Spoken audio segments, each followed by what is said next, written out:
How rich can a person be? My wife is incredibly rich. People call her the Queen of Cloudridge because nearly half the city's properties are owned by her. We've been married for 5 years, and every time she goes out to meet her first love, she transfers a property to my name. By the time I have 99 homes in my name, she suddenly notices that something has changed. I no longer cry, beg, or ask her to stay. I simply choose the finest mansion in all of Cloudridge, bring the property deed with me, and wait for her to sign it. She signs the papers, and for the first time, she softens. When I get back, let's go watch the fireworks together. I quietly tuck the agreement away and hum in response. But I never tell her what she's really signed this time. It's not a property deed, it's our divorce agreement. The office television was broadcasting the story of Cedric Gardner's return. Tiffany Scorsese's eyes remained on the screen the entire time, even when she accepted the property transfer agreement from me and signed it without hesitation. Parnings Manor, located in the western suburbs, was one of the most sought-after properties in all of Cloudridge. It was nearly impossible to purchase even with money, yet it held no value in her eyes, just like I did. After the broadcast ended, Tiffany appeared to be in high spirits. She casually twirled the pen between her fingers after signing, then handed the property deed back to me. I must have transferred over 60 properties to you by now. You're basically a little tycoon, she joked. The delight in her tone was undeniable, but it had nothing to do with me. It was all because her first love was coming home.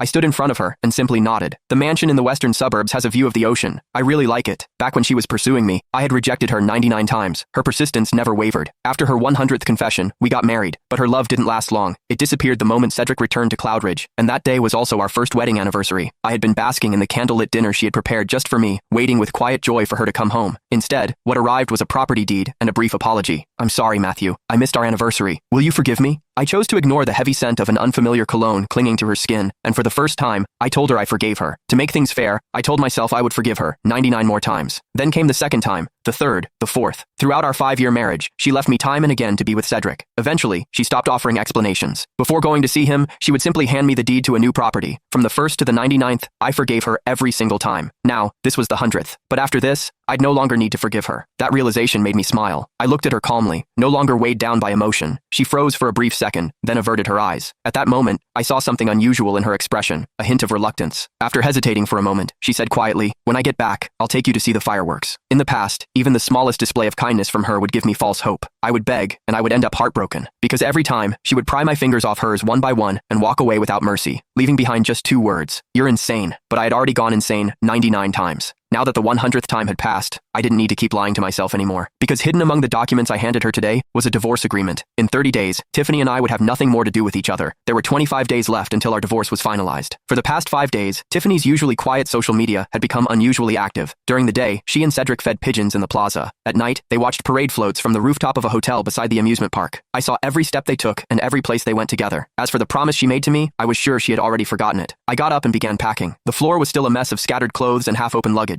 That was when I received a call from her assistant, Jillian Ferguson. "Mr. Marsden,